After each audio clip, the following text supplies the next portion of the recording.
All right, hello everybody. Welcome to the Florida Physique Report, episode number 22. Today is January 29th, 2015. This is our third show of the new year. And on today's show, we got a really special show today. We've got Big Jon Ward from California, who was in town in Tampa, right here at the Powerhouse Gym in Tampa, Florida. And he was training with his coach, Chris Cormier. Big Jon is training for the NPC USA this July, and he took second place in that show last year, so he's hoping to win this year. He's much improved. So we had a rare opportunity to sit down and talk to Jon Ward and his coach, Chris Cormier, about their training for the NPC USA. So you want to stick around for that. It's going to be a great interview. I'd also want to mention, coming up next week, we're going to be doing an Arnold Classic preview special. For the next 5 weeks leading up to the 2015 Arnold Classic in Columbus, Ohio, we are going to be talking with IFBB pro competitors from the Florida area who are competing in the Arnold Classic this year. So we're going to be doing at least 1 or 2 interviews every week here on the Florida Physique Report, talking to competitors from the Florida area who are competing in the Arnold Classic. So next week on the Florida Physique Report, we're going to be talking to Karina Nascimento, who is competing in the Women's Physique Pro Division of the Arnold Classic. And we're also going to talk to Tara Ramos, who is doing her first Arnold Classic, competing in the Pro Figure Division. So stay tuned for that next week. And then after that, we're going to be talking to more competitors from the Florida area who are going to be competing in the Arnold Classic. So it's going to be a really interesting month coming up in February on the Florida Physique Report. I also want to mention a seminar that's coming up right here in Tampa. It's going to be at Cultus Fitness, which is in Gandy Boulevard in Tampa, Florida. It's promoted by our good friends at DNC Supplements, and it's going to be a bikini seminar from IFBB Pro Bikini competitor Angelus Burke. And like I said, that's going to be right here in Tampa on February 7th from 11 to 1 p.m. 11 a.m. to 1 p.m. on February 7th. For more information on that, go to dncsupplements.com. Find more information on that bikini seminar right here in the Tampa area. All right, that's it for our intro to the Florida Physique Report. We're going to hear from our sponsors right now, and when we come back, we're going to be joined by an interview with Big Jon Ward and his coach, the real deal, Chris Cormier. We'll be right back with the Florida Physique Report. Be sure to check out NFE, No Freaking Excuses, All Natural Warrior Supplements, offering pure isolate, whey protein, essential multivitamins, thermogenic fat burners, all available at NFE.com and Southern Muscle in Brandon, Florida.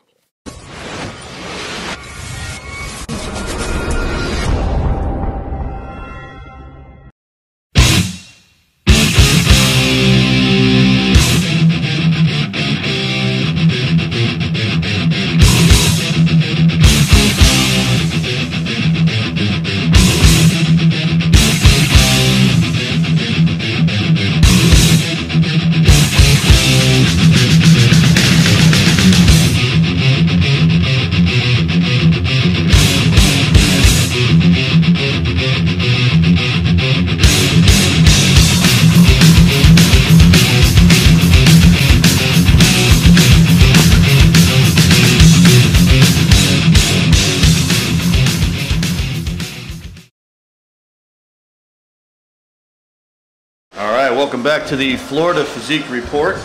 And we got Big Jon Ward here. He's training in Tampa, Florida for the week. How you doing, Jon? Doing great, man. Thanks for having me. So where are you from originally? California? San Diego. San Diego? Okay. Yes, so last year you placed where in the USA?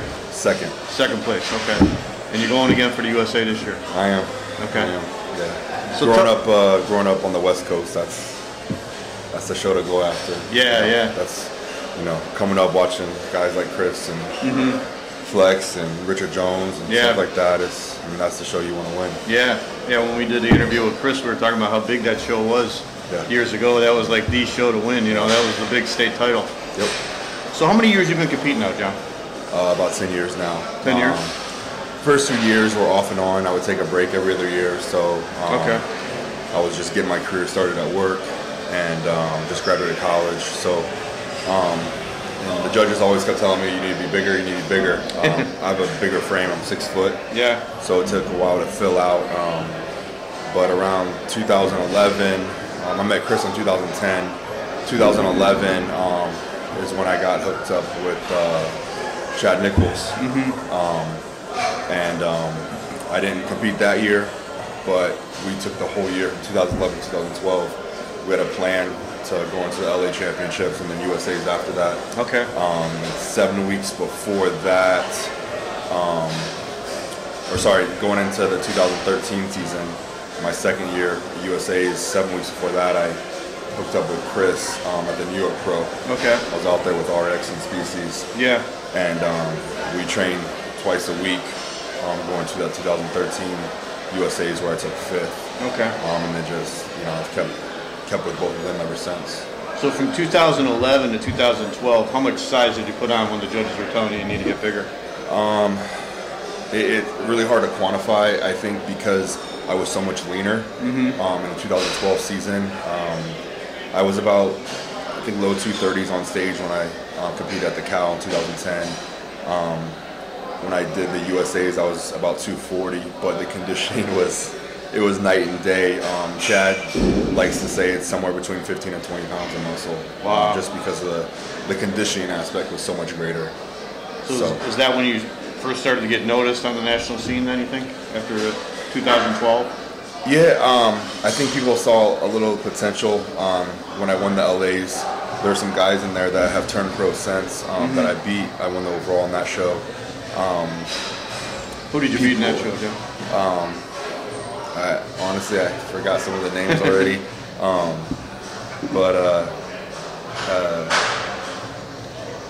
That people always, prior to that said I didn't have the structure. People know me a lot for my strength. And said I should be a power lifter and things like that. And that kind of fueled the fire. I like when people say stuff. Because they know you.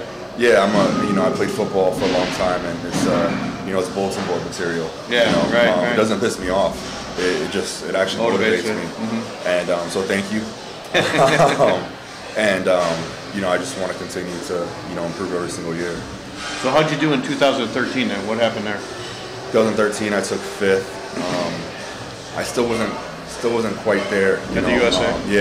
Max Charles came in and just dwarfed all of us. I mean, he's an amazing bodybuilder, and he was head and shoulders ahead of everybody in that show.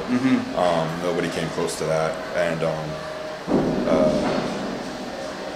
Dusty Hanshaw was in the show. Eddie Barak-Montos, who's another good bodybuilder. Gabe Moe, guys that had been competing for a while. I was happy. It was my second USA's. I placed top 5, which is where we wanted to be in that mix. And I thought I could have easily placed in that that 3 spot, somewhere in there. But really, if you don't get first place, it doesn't really matter as long as you place in the top 5. So going to that next year, I just trained even harder. I started training with Chris in the off season that year, November, and trained with him all the way through. I stayed on Chad's diet for the next 365 days, did everything he told me, and I've continued to do that ever since. How big do you get in the off season, John?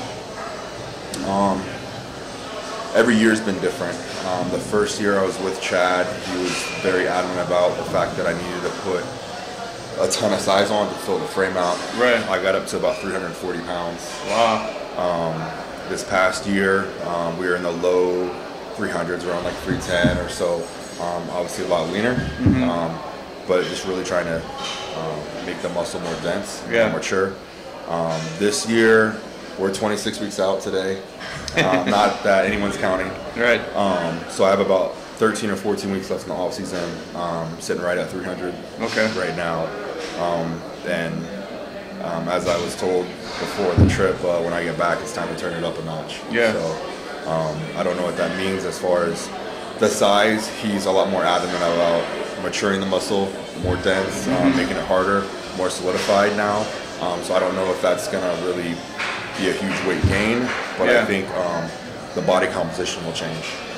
So after last year when you got second, what did you think you needed to do, or what did Chris say you needed to do for next year, for 2015? One of the biggest things is just the presentation on stage. knowing that I have all the tools, and I've been able to make the improvements every year.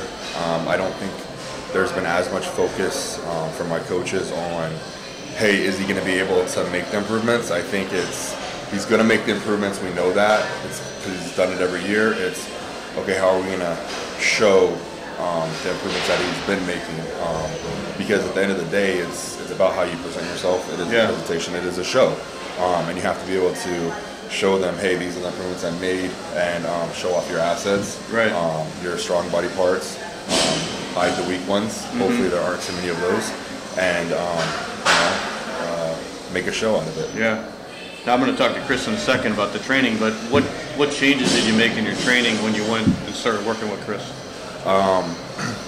The biggest changes I would say would have to be taking the ego out of the training. Like I said, I played football, so the biggest thing is moving the weight, getting the weight up, no matter what, So squatting 7 plates, benching 5 plates, deadlifting 800 pounds, all that stuff. I think it has a part in bodybuilding. And is that how you build a lot of your size from doing all that heavy training? Yeah, I think in the beginning stage of bodybuilding, I think it's important for younger guys. Yeah, I agree. To build a platform, so to speak, with a base, right? And then once they have the base, to build upon that. Because it builds so much, I think, raw muscle over your entire body. Boost your testosterone, things like that. That I think you need in order to have a platform to build off of. Now, once you have that platform, now you got to fine tune it. You know, like Arnold would say, you're sculpting your body. You know what I mean? Slap on the clay. Yeah, slap on the clay, right? And I think that's where I'm at right now. Is fine tuning. Okay, you need a little more rear delt. You need lower lats. You need a little bit this, that, and the other thing. And squeezing the muscle, feeling the muscle, letting the muscle do the work. The muscle that you're trying to activate do the work, not all the surrounding muscles that come with that. And overemphasizing, working the full range as well as working the negative. Just everything that I would say a younger person or a more inexperienced person doesn't think about, because they're just in there, hey, I got to do chest, okay, do bench press, do this, do that, okay, get out of there. They don't need it at that stage. They're just trying to build muscle, and unfortunately, what happens is I think a lot of guys continue that throughout their career. And they never take the time to learn to fine tune it. And another thing that I've learned from training with Pakulski, Ben, and Chris is the intensity level changes. So you can do the same exercise, but you can do it 2 different ways just by changing the intensity level. And changing the intensity level really brings out a lot more, I felt, in my physique, because it's been a gradual change for the last 3 or 4 years. And I mean, changing little tweaks, here and there have really made the biggest difference. So explain that a little more in detail, Jon, because if you're squatting 700 pounds, we can't imagine how much it could get more intense than that. But by lowering the weight and just focusing more on the movement, right? Right, because Chris and I were just talking about this sometime this week. But say you have 7 plates on your back, right? There's so much going on in your head psychologically at that point. Hey, is my lower back going to go out? Hey, are my knees wrapped properly? Hey, my spotter, do I have collars on? You know what I mean? There's so many different things that it's really hard to actually focus on the muscles that are supposed to be firing and working. Right now, you lower that a little bit, and you're able to accentuate the negative, explode through as you're moving the weight up. Hey, say you want to do some pulse squats, so you're not going all the way up, you're not going all the way down, you're right there in that sweet spot in the middle. You can't do that type of thing and change variation with 700 pounds on your back. I think Ronnie Coleman can, but I mean, I certainly can't. There's, Akeem Williams can probably do that. But I'm strong, but I'm not elite strong like that. So me working, in that 3.5, 400 pound range, somewhere in there, I can do the things that he's asked me to do, fire the muscles. My legs were probably the best that I've seen them last year at USA's, and we didn't squat one time.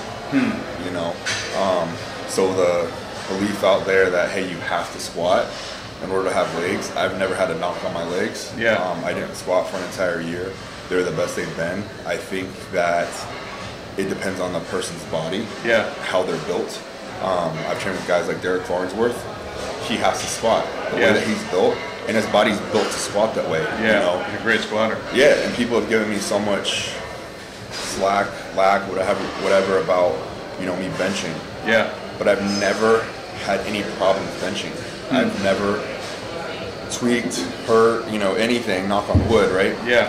And I consistently can bench 5 plates. You know, I don't do that nearly as much as I used to because I'm learning that I don't need to. But every now and then, you know, it feels good to get under that, you know, and power through it. And, you know, like we were talking about earlier, I think it has a time and a place in bodybuilding to build that muscle, but it's not necessary. Right. So now you got 13 weeks left more in the off season. How do you feel now with where your physique is right now? Have you made some really good changes apart from last year? Honestly, it's even hard to compare. I'm so much leaner now than I've ever been at 300 pounds. You know, we put up some pictures earlier in the week when I trained.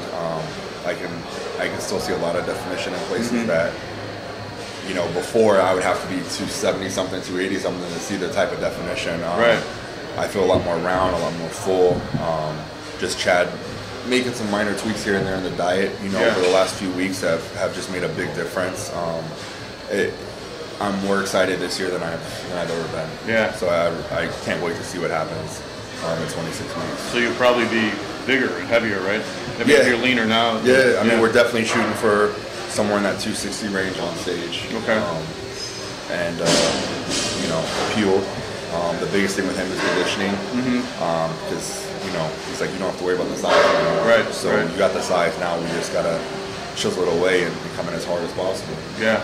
Okay. Yeah. All right, Jon. Well, we appreciate you coming on the show, and I appreciate it. How'd you like your stay in Tampa? So far, so good. You know, Powerhouse they have so much stuff in this gym. I don't know if you guys have been down here, but I mean, just the amount of stuff they have in this gym is amazing. I mean, anybody can train here. Literally anybody can train here, and you know, they've been really hospitable to me. I really appreciate it, and I'll definitely be back down here. Yeah, the atmosphere is great here. It's great. Yeah. All right. Well, it's nice meeting you, Jon, thanks for coming out to Tampa, and we always appreciate seeing you here, and wish you the best of luck at the USA. Thank you. I appreciate it. All right, buddy. All right, now we're back with the Florida Physique Report with Chris Cormier. Chris, last time we talked to you, we talked about your career and stuff, but we didn't really talk about much about your training. And you're training 2 really big guys now. You got Ben Pakulski and Jon Ward. He came out here for a week out to Tampa to train with you. Now you train with Jon in California, right? Yeah. For the last couple of years, we've been hitting pretty hard. So I think you know, we're really in tune with what I want and what I'm asking of him, and which makes a great team right now. So now we got past all the bumps in the road, you know, with each other, and sort of know his physique and stuff. Yeah. Some stuff that, you know, you just got to come to grips with. Okay, this is what I want, and then you got to go through that little period of like, okay, trying it out, and then when you start to see results, you're like, then I think people get bought all into it.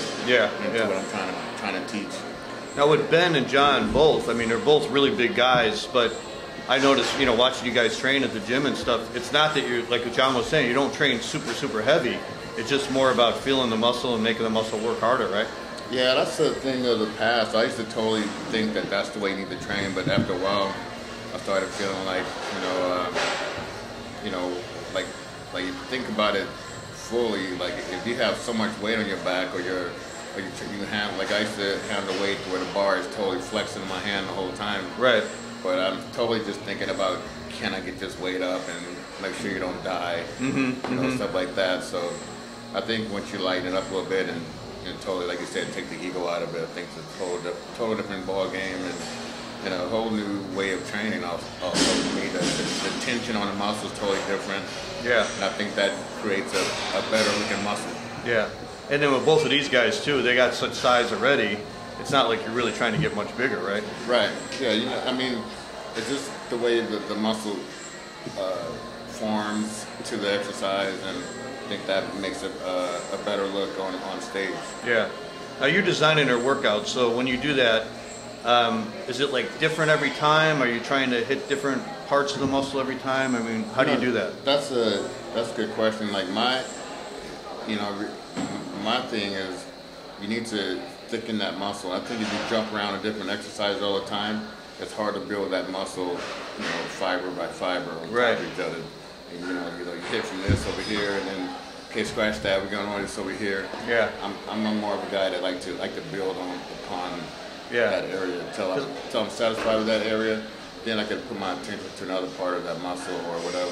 So, for example, like if you needed to build more of the middle lats, you would specifically work exercises that work that area instead of just trying to. Because I see this all the time. The most effective ones, though. Yeah. There's exercises you can do, but the high percentage payback, that's what I like to work with the most. Yeah. Because I see that all the time where people just want to kill it. They want to come in and just kill the body part. So like you said, they're jumping around, they're doing different stuff, they're supersetting, but they may not be trying to get what they're trying to get out of the physique, right? They may not be improving their physique. Right. They're having a hard workout, but it doesn't mean it's an effective workout. Yeah, they think it's a hard workout. that term "kill it" and all that stuff, that's a new term, and I think for the most part, if you really know what you're doing, you can make a hard workout whatever weight you have, Yeah. And just pinpoint the different areas of the physique or muscle. Yeah. And that's when you're bodybuilding. So what kind of techniques are you using, Chris, without giving away all your secrets? I mean, like like Jon was saying, like instead of squatting super heavy, he slows it down a little bit, maybe. Yeah, just like I said, just mastering the repetition. Like do you know how to bring out the highest intensity form and repetition and if you think about it, you can move a weight up and down, or you can really utilize the weight in a manner to where you're going to get something out of it. Yeah. And like I said, once you buy into that, that's going to really make a big difference. Then I think that's what you can stick with that type of form. Okay. So how do you feel Jon's looking now? He's got like 26 weeks to go. I think he's looking really impressive, man. I'm really happy with the body fat content of this level. That was always my goal. Like I wanted to be in my 290s range with abs before I even start my diet. That's you're coming from a good starting point. That's where he's at right now. So I'm totally happy with that. Last year I saw some different things that he went through on stage, and I was kind of like, a little more pissed at myself for not making sure all those bases was covered, and making sure that this time everything's gonna be intact and ready for whatever. Yeah. Where he comes to the show this time. So I think the different parts of his body that I want to improve on, we're gonna pay close attention to that. I still, see some stuff.